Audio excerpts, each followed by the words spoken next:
د نئی کاروبار څنګه دی؟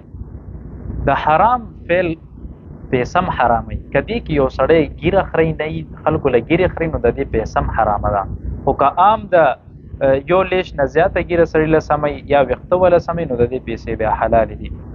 د احرام د کلاولو نه پس ته می حلق کړی دی چې کله د احرام کولو کو حلق دی نه کړ نو په دې وخت کې پتا باندې دم راغلی دی، دم ورکړل او حرم حدودو کې به دم ورکې بهر نشي ورکوله. د اودس نه بغیر ذکر کول یا چرته د فقه کتاب له سول بے ادبی ده، خو که ذکر دیو کو نو جایز ده. بغیر اودس اذان کول عادت نه دی جوړول پکار، مستحبه طریقه ده چې کله ته اذان کې نو خپل وجود پاک کا. خو که یو کس داسې اذان کو د اودس نه بغیر نو د هغې اعاده نشته اذان وشو. په وتر کې دریم رکعت کې لاس اوچتول ثابت دي که نه دي ثابت؟ اول خو وتر 3 رکعات دي. عبد الله ابن مسعود رضی الله تعالی عنہ نه نقل دي او مرایشی رضی الله تعالی عنها نم نقل دی وی مونږ د نبی کریم صلی الله علیه و آله وسلم فعل دا سو کتو چې اغه 3 رکعات وتر کول. دویمه خبره پدې کې دا تکبیر کول دا واجب دي او لاس اوچتول دا مستحب دي. دا وتر کې دا 3 رکعات کې لاس اوچته دا مستحب طریقه ده او کم چې دا تکبیر کول دا واجب دي. حضرت عمر رضی الله تعالی عنہ طریقه دا روانه ده، عبد الله ابن مسعود سیب طریقه دا روانه ده چې هغه په 3 رکعات کې لاس اوچتولو. نو د دومره لوی خلکو طریقې را روان هغه خدان نه دي کړي. نبی کریم صلی الله علیه وسلم چې په کوم حالت باندې کتلم هغه حالت ذکر کړی دی.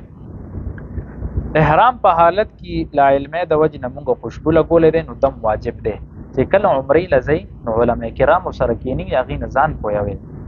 یو قلیل فعل یو کثیر فعل علماء داوم لیکلي دي په حجر اسود باندې خوشبو لګي. کچرته یو سړی لګ هغه سره لګي دو قلیل فعل لګ دومره چې د انسان پوره یو اعضاء دا نو دا کثیر دی. چې یو اعضاء نیمه شي یا د هغه صحیح څه شنو دا قلیل لګ فعل دی. نو کلک شانته ولګي د په هغه صدقه فطر ده او که په یو آزاد مکمل ولګید نو پتا باندې دم راځي. نو په دې صورت کې دم واجب شوی دی.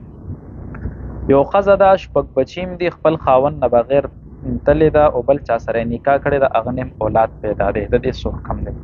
آیا دې نکاح به خپل خاوند سره برقراره وي که نه؟ د نکاح د پاسه نکاح خو د سره وینه دا خو باطله ده. که چېرته دې دا عمل داسې کړی وي نو دا ټول د دې ګناه ده. او که ماشوم پیدا شوی وي چې دا کم چا سره دی دا بدعملي کړې ده د دې نه نسب ثابت دی. خو واپس که دا ښځه تایبه شو راځي نو د خپل خاوند په نکاح کې برقرار ده، د بل سړي سره د دې نکاح نه ده شوې. اکثر خلک داسې کوي کم ځای کې څوک شهید وي یا څوک زیارت وي هغې سره مالګه کیږي وی چې دې سره خلک ښه کېږي دا خوري. دا غلطه عقیده ده، بدعت دی. زمونږ د ایمان او عقیده د شفا صرف الله ورکوي. د الله نه علاوه نه مالګه چاله شفا ورکولی شي. یو تدبیر استعمالولی شي. که چېرته یو سړی وي یاره دا مالګه زه په دې غاښ کې کېدم یا زه وخورم کېدی شي دې سره مې وجود کې بهتري راشي، دا تدبیر دی. خو دا یقین چې یاره دا زیارت کې میخې ده د برکته دا غلطه خبره ده. د عصر مونځ رانه قضا شوی دی نه دا څه ټایم وکړم؟ علماو د دې ګنجایش ورکړی دی. کله چې ماښام اذان مو شو د مازدیګر مونځ دې نه وي کړی نو د دې ماښام مونځ نه مخکې که تا سره دومره وخت وي نو په دې کې ته دا مونځ چې کوې نو دا به قضا نه وي ادا به ګرځېږي. خو که دا ماښام مونځ دم شوی وي نو بیا دې نه پس ته هر وخت کې قضا راګرځولی شي. والد صاحب مې ذهني مریض دی 38 میاشتې مونځونه نه دي کړي د دې فدیه چې دماغ مغلوبه شوي دي مجنون په حکم کې دی په مجنون باندې د مونځ کفاره نشته دی. یو بی ایل بینک کې مې اکاونټ دی منیجر وی کې وي سود وي نو زه د ذمهوار یم. څوک هم د چا ذمهوار نه دي. په آخرت کې څوک د چا ذمهواري نه علي. تا له اوس پیسو ګټلو خوند درکړی دی عقل استعمال که دا خو هر چاته پته ده چې دې سودي کاروبار کوي. اوس نږدې وخت کې د سود خلاف چې کم هغه بل پاسوي چې سود به ختمیږي نو ټولو کې اول یو بی ایل پې اواز اوچت کړی هغې وی نه وي دا واپس برقرار کوي. نو د دې خبرو نه ځان وساته. ما ویل که زما تنخواه زیاته شي زه به صدقه کومه دا پیسې چې کمې زیاتې شوي دي نو اوس به هغه پیسې ته صدقه کې لکه تا په ځان یو نظر منلی دی. په ټیشو پیپر باندې چې استنجا وکړي نو د دې نه پس ته نور پاکۍ ضرورت شته. افضل استنجا د خپل وجود پاکواله اوبو سره دی. که اوبه کم ځای کې میسر نه نو خاورې سره هم کولی شي، لوټې سره او ټیشو پیپر سره هم. خو اصل چې ده نو هغه اوبه دي چې اوبه زیات پاکوالی راولي. روایت کې هم راځي وی افضل النظافه، وی دا پاکوالی ډېر زیات راولي. خوراک پروتي او د منځ بخشي دوه قسمه دي په دې کې. که د خوراک وخت در باندې راغه، خوراک درته پروت دی او ډېر زیات اوږې او تا ته پته ده که زه اوس مونځ له ځمه نو زما خشوع خضوع خرابېږي، نو اول خوراک وکړه. خو که اوږې نه لا روټۍ کې وخه مې بیا هم انتظار کې، نو اول مونځ وکړه، د هغې نه پس بیا اطمینان سره ډوډۍ وخوره. د ظهر نه پس ته کم 4 سنت دي. که یو سړی امام سره فرضو کې شامل شوی وي نو اول به 4 رکعاتو سنت کوي، که 2 به کوي. اول به 2 کوي، د هغې نه پس ته به بیا 4 کوي. د اودس په وخت کې خلک مخ وینځي نو د ګیرې ویښته په واش بیسن کې پروزي، د دې څه حکم دی؟ که دې کې دا ویښته لاړ اوبه پرې تېرې شي نو دا معاف دی، په دې څه نشته. خو که په ځمکه باندې پرېوته ډېر مقدار سره دی، د انسان د وجود هر یو اعضا شرف ته د عزت ته، نو هغه بیا راغونډ کا یا خو چېرته دفن کا او یا چېرته څه شاپر وغیره څه کې سنبال کړي، د کم ځای درته میسر وي پاک ځای وي په هغې کې بیا کېږده. د ماسخوتن منظم چې کله وکړو نو د هغې نه پس ته وتر هم وکړه. امام وایي چې زما اودس نه و. ښه د ماسخوتن دا وتر چې کم دی نو په دې کې ترتیب واجب دی، او ترتیب داسې دی چې اول د ماسخوتن منځ دی بیا وتر دی.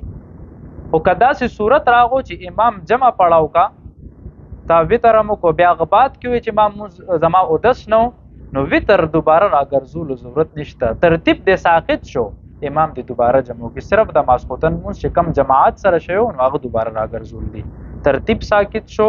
باقي وتر د وتر وخت د ماښام د مونځ نه پس ته شروع کېږي. ګورئ خو ترتیب واجب دی ځکه د ماسخوتن مونځ نه پس خلک کوي. د خوراک سکاک په دکان کې کار کوو، هلته نه زه څه خوړی شم، که مالک اجازت درکړي بالکل خوړی شي، خو حالان کې هغه تعالی د دې خوراک کولو پیسې خو نه درکړي چې زما دکان کې کار هم کوو خوراک هم کوو، د دې اجازت قطعا نشته دی. میډیکل ریپ یم زه او زه دوی خلکو له ورکوم، نو زه ورته یم چې دا 1 نمبر ده، حالان کې ما ته پته ده چې دا 2 نمبر ده، نو دا پیسې خو حرام دي، دا خو دوکه ده. او زیاتتر په دې دوکانونو کې دا دوکې چلي. اکثر دلته کې زموږ یو دوست دی، هغوی ما ته دا وویل چې دا ستنه به زه تا ته ښیم، ته صرف او کوه، نو هغه اوریجنل ستنه به 1500 ده او 2 نمبر ستنه به 20 روپۍ باندې راځي. زنانو چې وینې کمی هغې ته استعمالېږي، صرف او کوه. نو زه ما ورته مې دی کې او اونه کې مې که او دی وکړه نو مې اوس خو لږ ډېر سم یې، مې کېدی چې دا هم در نه هر څه ختم شي، دا لږ ډېر مال دولت در سره شته، صحت شته، نو الله به هم په وجود باندې راولي او صحت به هم دله ختم کړي. دا خو د خلکو زندګۍ سره لوبې کولي، د دې نه توبه تایید شه. آدم علیه السلام چې کله د جنت نه راووتو، د نبی کریم صلی الله علیه وسلم په وسیله باندې دعا کړې وه. دا حدیث ثابت دی په کتاب تواريخ المقدمین کې، دا حدیث شته دی، په مستدرک علی الصحیحین کې شته دی. نو تپوس یې ته وکړو چې یاره ته محمد څنګه پیژنې؟ زه چې کله بروم نو ما ستاسو عرش سره وکته، وی لا اله الا الله محمد رسول الله لیکلی شوی، نو ځکه مې د دې په وسیله باندې دعا وغوښته، نو الله تبارک وتعالی معاف کړ. مونږ وروڼه خپلو کې مشترکه کار کوو، او زمونږ والد صاحب په زندګۍ باندې بیا ورویرونه غټ شو، نو هغې مونږ سره په کار کې مشترک وو. او جیداد هم د والد صاحب دی، نو په دې کې هم د ورویرونو حصه شته.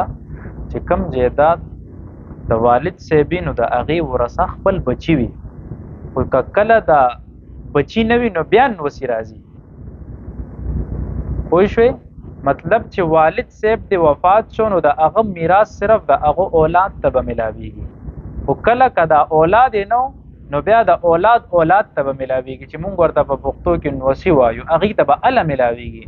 نو اوس دا میراث چې دی نو د نسو ته به نه ملاویږي، که د دې د کور خرچه مشترکه مو نو میراث خو د نیکه دی، او چې پلار یې شته نو هغې وجې نه بچی ساقط شو د دې نه. مونږ تنخواه الو، او تنخواه کې 8 ورځې بهر ملک یو. نو مونږ یو دکان د یو کس سره خبرو وکړو چې یاره 1800 رنګۍ واستوه، نو هغه وایي چې زه دا استم نو ماله بیا 2100 رنګۍ راکې. د دې څه حکم دی؟ دا خو کل عام سود دی، قرض دی چې چاله ورکو، قرض حسنه، نو په هغې ته فایده نشي اخیستی. هغه ته که ته دا وې چیرې دا قرض حسنه مې تعالی درکا او د دې په بدل کې به ما سره دا کار کې یا به دا کې بیا به هغه پیسې راکې، نو دا فایده اخیستل په دې کې سود دي. چې کم خلک درنه دا پیسې علي دا ناروا دي نه دي په کار چې واري. د سجدې نه یا د رکوع نه چې کله ودرېږي په دوه لاسونو باندې خپل لمن سمول د دې څه حکم دی؟ کله چې د رکوع نه پاسې خلک اکثر په دوه لاسونو باندې لمن سمي دا مکروه ده. په ترمذی شریف کې روایت ده نبی کریم صلی الله علیه وسلم د دې نه منع کړی ده چې لمن سمي په یو لاس باندې سمکا. علما د دې باره کې یو عجیبه قاعده لیکلې ده، وی دا عمل قلیل دی خو مکروه دی. عمل کثیر هغه ته ویل کېږي چې کله یو سړی په دوه لاسونو باندې کار کوي، یا ځان له پټکې په دوه لاسونو سمي په مونځ کې، یا کپړې ځان له سمي، او بارني سړی ته دا سړی داسې ښکاري چې دی په مونځ نه دی ولاړ، نو بیا د مونځ مات شو، مونځ به دوباره کوي. خو که بارني سړی ته پته ولګېده چې دی په مونځ ولاړ دی، دا لمن صرف سمه که خپل ځان سمول لپاره، نو دا عمل قلیل دی، د مونځ دې سره نه فاسدېږي. یو سړی باندې قرض و، هغه ورته وی چې ستا په ما دومره قرض نه دی، دا بل ورته وی ښه که دومره مې نو اوس ما د قرآن وایي چې زه به تا نه دا پیسې نه اخلم. که دی اوس علي څه حکم دی؟ که دا پیسې د واخیستې دا قسم یې په قرآن خوړلی د دې کفاره دې ورکړي، په دې باندې د استغفار وکړي. واخر الدعوانا الحمدلله رب العالمین. حفیظ الرحمن محمدي صاحب راغلی دی، زموږ په دلته کې تحفظ قرآن کمیټې نه اجلاس هم دی، به مختصر خبره کوي محمدي صاحب.